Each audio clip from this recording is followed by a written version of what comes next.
našu knjigu. Ja ću pod nazivom Novi narativ, pod naslovu Odnos prema nacionalnom. Hvala, dobro večer s moje strane. Naravno, Zoran preteruje, daleko bilo vas.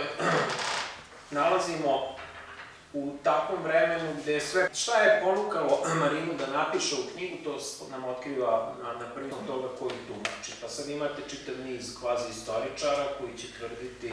Od 2012, koji su nam otvorili svoje arhive i pomogli ovo istraživanje i moram da kažem da je knjiga izvršila partije Jugoslavije i znamo šta se dalje desilo. To u udžbenicima istorije.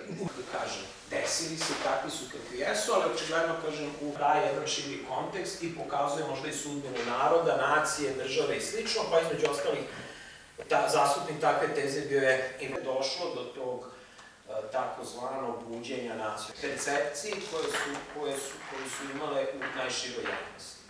Na početku same knjige Marina u dva navrata zapravo se pokretala ta tema društva pozorištu, jer to tad nije baš bila najbolja tema za raspravljanje, jer znamo i o tim predstavama koje su obeležile recimo 80. i 90.